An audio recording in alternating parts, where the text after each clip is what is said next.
welcome to my little show thing. This is going to be fun. Yeah. So I first found you when I got, so I've been recently addicted to TikTok, Mm-hmm. which it's a crazy place, that app, but I found you on that. I don't know. I found Really? that, I saw you're posting something and I thought it was really interesting. It was like your office. Yeah, yeah. I saw that and I was like, wow, this is interesting. Somebody else is doing something full tilt and they're doing something kind of out of the norm because you don't see a lot of kids say our age that are actually stepping out of their boundaries and doing more business related things or even just entrepreneurship in general. Mhm. So just give me a little bit of background of what got you into all that type of stuff. Yeah. Well, first of all, thanks for having me. And you are the Yeah, no first worries. person I have met that has found me on TikTok. That's Um, that's terrible, I guess. Well, I I, don't know if that is a good thing or a bad thing. I think it's cool. I don't have a huge following, and it's a powerful platform. Oh But yeah, it's yeah, so ridiculous. so I'm 16, and I've always really been interested in entrepreneurship. I grew. I'm from Canada, but I grew up in New York. Yeah, Um, and moved back in 2013. And in New York, I really got interested in content creation and kind of the intersection of media and entrepreneurship. for sure. Um, I've never really enjoyed school. Yeah, me neither. I've always, had a hard time focusing. And it's not necessarily that I'm a bad student. I could be a good student if I wanted to, but I really would just sit back and like really think about when am I going to use any of this? And 99.9% of the time, I wasn't. So really to kind of, and I also have ADHD, so I'm really always kind of theming up things. And like, especially at a really young age in class, I would just be thinking about business, thinking about other things. And then when I would get home, I'd kind of just start doing stuff. Um, Yep. got really into making videos, but I got really into business as well and the intersection of those two. So when I was around 12, I started a video agency. So basically producing content for brands. We worked with like companies like Pinkberry, and produce social media, digital content for them. And when I was really young, it was super cool. Like I would send them cold emails. I'd send a bunch of cold emails, like hundreds. They would like these brands would most of them would say no, even if I was doing work for free. And then eventually I built up my portfolio and started making money, and it was really cool. But I think the big step for me was in June of 2018. So last year, I really was interested in podcasts and like Yep. video podcasts, audio podcasts. Obviously, what you're doing is super cool. Yeah. And I wanted to start a podcast called The Ones Who Succeed. So I did, and like sent a bunch of cold emails to a wide range of guests. That's the one thing that shocked me. I was like, how are these massive, Yeah, like these huge people, like Yes Theory, that was nuts. I saw that, I was yeah. like, no way. Like he must have known somebody. And then I looked into it and you're like, no, you just emailed the hell out Yeah. of it Oh, for, it's cold email. Yeah. So, and that's the thing. And I don't have a, I haven't, I'm not, I don't have a huge audience. The Ones Who Succeed is pivoting right now. We're kind of turning it into a media company. I'm, you know, like kind of an online blog, a content company that's kind of based around interviews, but kind of I'm removing myself so it can live without me. But no, in the early days, it was really like I didn't know anyone. I really did not know anyone. And even like Chris Sacca and Michael Dubin, like the Dollar Shave Club guy and Soul Cycle and Headspace and Alex Bloomberg, the Gimlet Media guy. If you like podcasts, they produce a yeah, ton of great shows. These are all like really successful people that were really, really hard to reach. From my video agency experience, and the reason I brought that up, I really learned how to kind of push past rejection because the word no is not foreign to me. I've been told the word no my whole life. So when you kind of become immune to the word no and you kind of get used to it, whenever someone says they won't do your interview, it doesn't matter. But it's also about being persistent.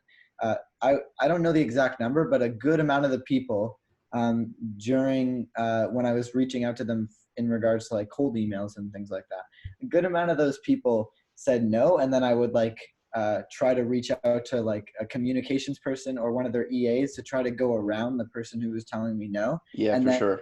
the interviews. So it was really about kind of the word hustle is overused, but it was literally hustle. And it also took a long, long, long time. Like from idea to actually launching, I started it in June of 2018 and I launched it in January. And Oh, that geez. whole, Yeah. that That's a whole time ridiculous. took a really long time. Also, getting money because I didn't have much. I had a little bit of money saved up from my agency, but I wasn't rolling in cash, and I needed money. So like I just hustled and found a bunch of, I reached out to a few brands that I thought would kind of align with what I was doing and asked them if they could kind of pay for my travel and write me a check if they would be like, if they would support what I'm doing. And Skillshare ended up doing that. And they were super rad. They're super cool. And that's how I was able to kind of fly out to these places because Yeah, that was another question that I had, because I was like, because I know you're in Toronto, right? yeah. Yeah, so I'm just about an hour outside. But I was like, how is he getting all the way to California, out to Santa Monica, just to have an interview? I was like, this, it's either that company that he was working on way back in the day made him tons of money, or he was like, as you were saying, overused word hustle, but pretty much grinding out to get all this money, which is really interesting. Yeah, and it was the sponsor, right? And I still don't, and I don't. Eventually, that sponsorship will pay off for them, and when my show gets traction, obviously that's Yeah, not for what I'm sure. worried about. But at the time, like especially in the early days, like that was they took a big leap. I literally had 0 subscribers, like negative subscribers, Yeah. and I had a couple interviews lined up, but they weren't all lined up, and some people kind of made verbal commitments, and then some people said they'll do it and then they cancel, which sucks. And so like it really was persistence. And you know the thing is, once you kind of network and meet new people, like I interviewed this person named Nancy Levlin, who's the founder of this crisistextline.org, which is basically a nonprofit, very very successful. And she happened, and the person who, one of the people on the board of Crisis Text Line was this person named Elizabeth Cutler, who was the co-founder of SoulCycle. So Nancy introduced me to Elizabeth, and who co-founded SoulCycle, and like Elizabeth's been super nice, and then she kind of introduced me to people. So like you kind of network and then expand your network. For sure. It's easier to kind of to get these guests. Especially another example was I interviewed this guy named Chris Sacca, who was an early investor in Twitter, and he was on Shark Tank for a bit. And Chris Sacca invested in a company called Gimlet Media, which is a podcasting company. And I interviewed Alex Bloomberg from Gimlet Media, which made a potential interview with Chris Sacca way more credible. So kind of all these little things like networking on the side and Yeah, it just kind of pops up. Connections really, really helps escalate it. 100%. I'm just curious how you do all this and do school at the same time. Because that's definitely for me now, trying to do me. Yeah. So I'm just in Hamilton. Oh, okay. So you're yeah, I'm not too far. Okay, cool. Yeah. So so you really know it. Yeah. So I used to I used to go to a school in Toronto, regular public school, but it was like a regular high school, and I really hated it. Like, yeah, I did it more than grade school. Like, honestly, couldn't stand it. I was sad. I was depressed all the time. And it wasn't even like a lot of people, you hear these stories where they hate their teachers, they hate whatever, they hate the kids. It wasn't even that. Like, the teachers are just doing what the curriculum says. I just hated the curriculum, and I hated how and not that it was too much work or whatever. I just did not feel like it was going to help me in life. I didn't feel that it was going to be valuable. And I also don't think that there's like this one way of learning. School likes to make you think that the best way to learn is by listening to someone, but that's not true. No. And anyone who thinks that's the only way of learning should really reconsider that. Because you can learn a lot by yourself online or learning from successful people. You do this with your podcast. I did this with mine. So I was there for one semester and I hated it. And so I transferred to this alternative school in downtown Toronto. And it was fantastic. It was really, really, I'm still there. It's really, really cool. It enabled me to get credits, which credits, you know what they are. Yeah, you need those. Yep. Yeah, get credits for doing things like The Ones Who Succeed. That got me 2 credits. Really? Yeah. So it's kind of just like doing co-op work. Yeah, it's basically co-op work, but and that was a co-op, but it was definitely like they kind of broke the rules a bit, which is cool. Yeah. And it also enabled me to since they don't really do much homework, and since it's kind of more about real experience learning, I was able to do some online courses on the side on top of what I was doing, which means that I'm in grade 11 now, but I'll be graduating this year because I'll graduate a year early just because of the credits I've got. That's interesting. So it's really good. So that's the solution. It's not perfect. There are definitely a lot of the curriculum is for the most part same, and there really needs to be reform. I've actually just funded a documentary I'm working on the education system, kind of on top as a, that's actually I'll be getting credit for that. And I'll be going to New York to kind of work on that. But yeah, so it's generally being at that school with a very supportive environment is really important.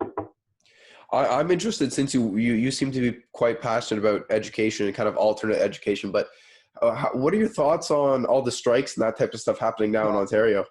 I don't know. I mean, a lot of this is political stuff, right? Yeah, And this, I mean, for an audience outside of Ontario wouldn't really understand, but there are a lot of strikes happening. I don't know. It kind of depends on, to be honest, I can't really comment on that because I don't know too much. yeah, However, that I do think from a broad perspective, the Ontario education system did get cut 60%, which is a lot just because of the provincial government. But I also think you kind of have to look at two sides of that. Oh, 100%. Yeah, you can't really. I'm not saying that I'm in support or I don't support Doug Ford. I don't really want to get all political. Oh, neither do I. Don't worry about that. But teachers and people who are in the system have a very, very strong view and do try to influence their students to thinking one way. And I think that's very dangerous, and you have to look at kind of both sides and why those cuts were made. And Definitely. personally, I think 60% is a bit harsh, but I'm not against total education cuts, as there is the way that money was being spent is it is serious, and needed to be rethought of. However, I do think 60% is quite dramatic, but I don't have this view that this is like some evil guy out to. Oh yeah, no worries. We don't need to get into that, but I just wanted to check up and see if you're on the books for it. But because I know you have an office, right? Yeah, downtown. So how can you afford an office in downtown Toronto? It's very interesting. So it's a co-working office. Oh, okay, so it's one of those. That's nice. And yeah, and basically I have this deal set up with them where I produce content for them in exchange for a desk on a monthly basis, which is incredible. And this office is basically incubate startups. Yeah. And I had video experience. I have lots of video experience. And I always kind of try to use my video experience to try to get me things for free as much as I possibly can. For sure. Having an expenses for an office would be a little extra. Oh, that'd be way more than a little right now. The housing market's insane. But it wasn't kind of just like I have an office. I want to tell my friends I have an office. I was doing more and more meetings and calls downtown. And sometimes some of the people I would talk to would be like, hey, can we come over to your office or whatever? And could you hold this meeting? And I realized I really did need a space where I could be downtown and work that wasn't a Starbucks. And that was really, really important to me.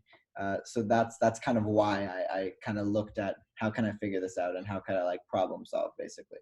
So I have access to conference rooms. I have access to everything. I go there on the weekends a lot, just to kind of get stuff done. But I also work from home, but it's really about, when I do meetings downtown, it's very helpful to have a space.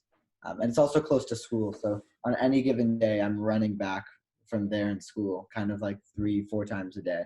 Just signing out and signing back in. I scheduled my semester this year that I have kind of spares in different places, so I can kind of I can work on two things. Yeah, for sure. I'm also curious about, because I've had to experience with adults or so not taking you serious enough for the business that you're doing, because I'm as well kind of in the marketing content creation-esque area. And when I first started out, I think I was 14. I think that was 2017 or something like that. But yeah. I tried to get into a whole bunch of other businesses, and I had a good portfolio. I worked with a whole bunch of other businesses, but they say, oh, this is a young person coming in. I shouldn't trust them. Did you have any experience with that? Of course. Yeah. I mean, the amount with producing content for brands when I ran my agency, for the ones who succeed. And then the next step of that, even like I've been hearing the word no so many times with everything. And I think, you just really you just can't care. And it's not even offensive. Sometimes it does suck when you hear the word no. But with the ones who succeed, the amount of people I reached out to that said no is crazy. I once had someone, and you'll know who this person is. I'm going to leave their name. Yeah, that's fine. But this person basically said that he or she will do an interview, and then when it came down to that person's basically communications director, he or she said there's absolutely no way. And I was thinking, like, that's weird. Well, if this person wants to do an interview, why would basically his or her employee say no? Anyway, I kind of kept following up. And then it basically came down to an email basically saying that if you email me one more time, we'll never reply to you ever again. And this is never going to happen. So basically, like, screw off. That's ridiculous. So a lot of this happens. And so what? Like, whatever. I sent another email because why not? But at the end of the day, like, you really just can't let any of this affect you in any way. And if you're going to be in the business of producing content, and if you're going to be in the business of, reaching out to people, or if you're going to be in the business of business, you have to be able to kind of push back the no's. Sure. And just stay really focused. And sometimes it's hard. Sometimes you do question whether what you're doing is going to work out, or whether what you're doing is the right thing. And it's very easy to compare yourself to people on the internet, and it's very easy to compare yourself. Oh, well, he's 15 and he's done this, and I'm 16 and I haven't done that. Like, it's very easy to do that. But what it really comes down to is staying focused and kind of working on something that makes you happy.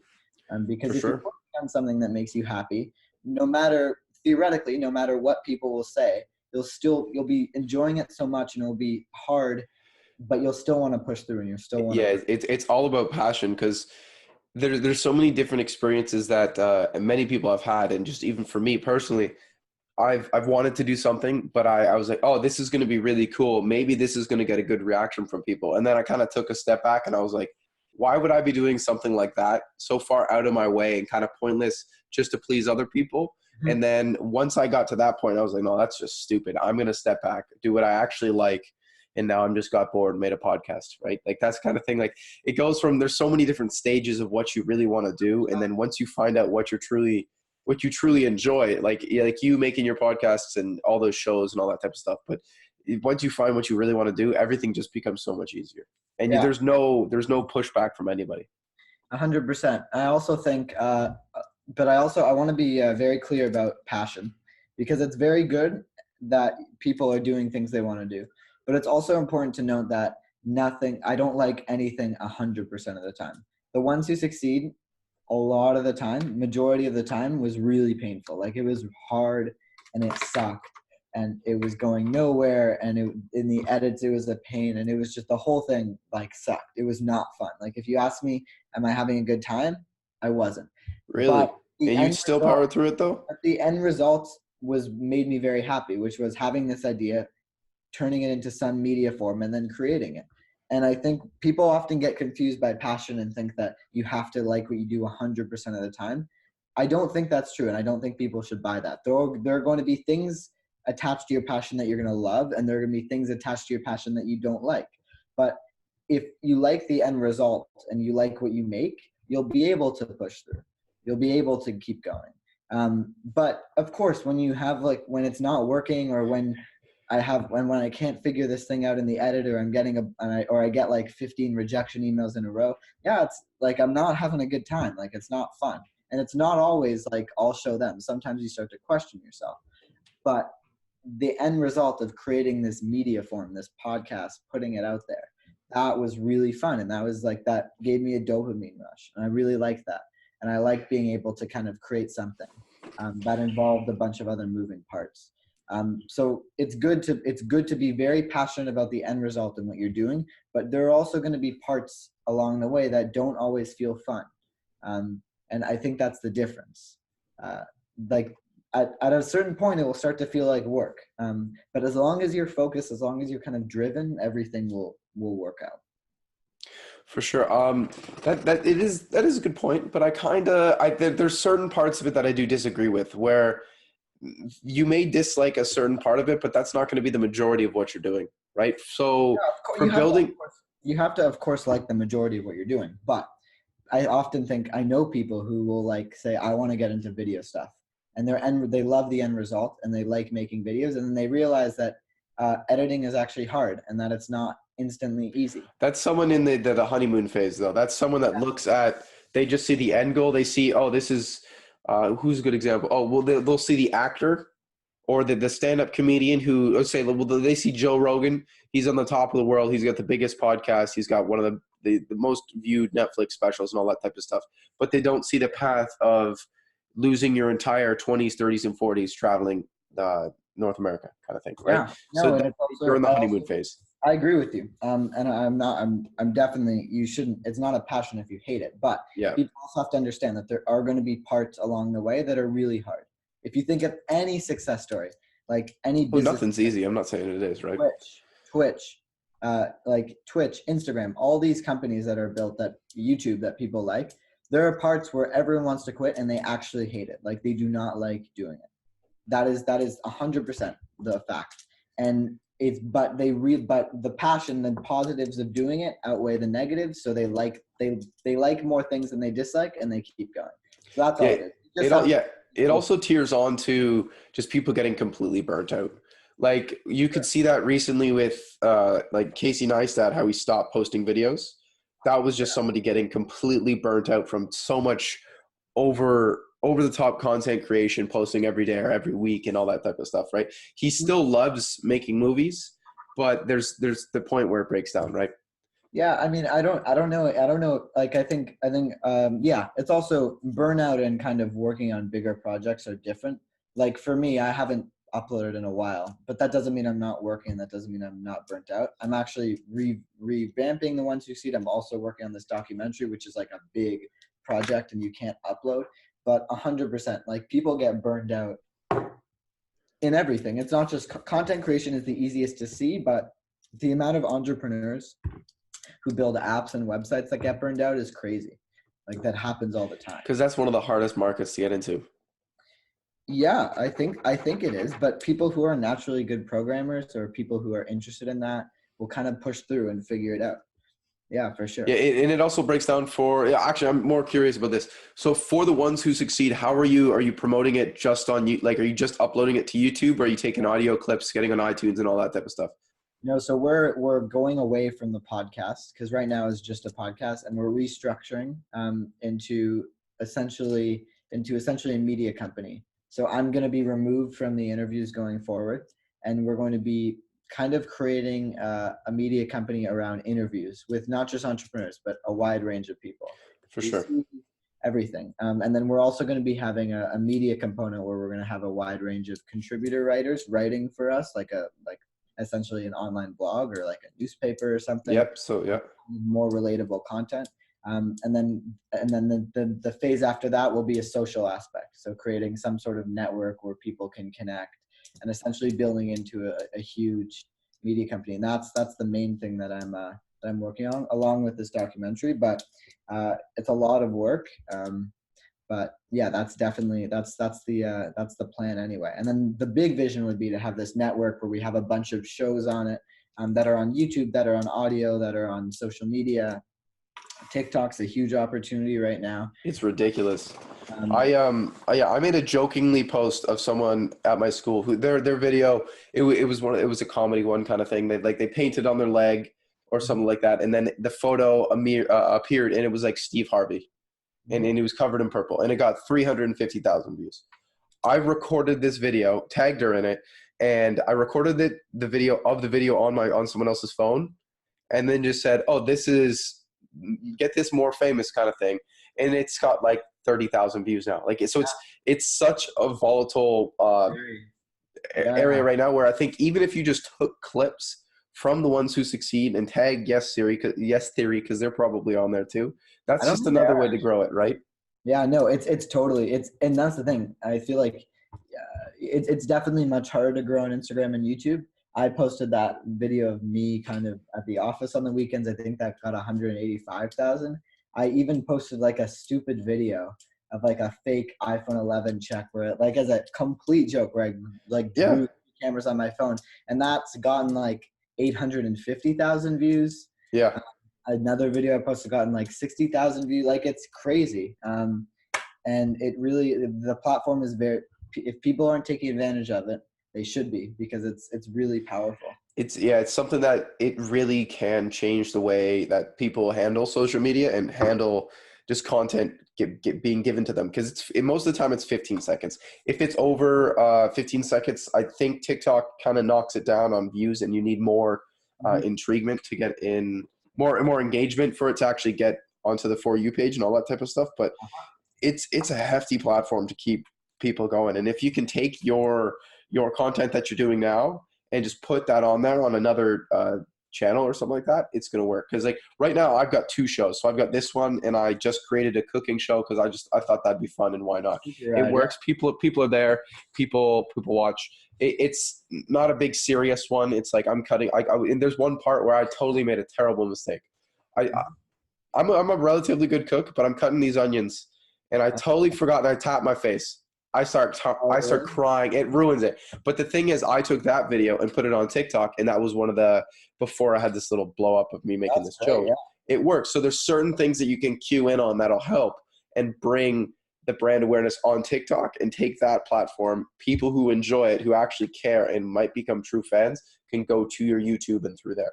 So even doing the documentary and stuff like that, you can still grind out, make these clips, take the long form of that video, take 15 seconds of it, the good heart to heart kind of moment, and put it up, and you'll get views, right? Of course. Yeah, I know it's very, it's very beneficial. It's a crazy platform. There are also a lot of brands hopping on TikTok, which poses a big opportunity. Walmart's on TikTok, but my favorite account on TikTok is the, and I shouldn't be saying this, but the Las Vegas Golden Knights NHL team. Yeah. Use TikTok very, very, very well. Very well. What are they doing? They're creating content that is totally TikTok-like, perfect for the platform, featuring their players, very high quality, and their account's growing. Same with the Chicago Blackhawks.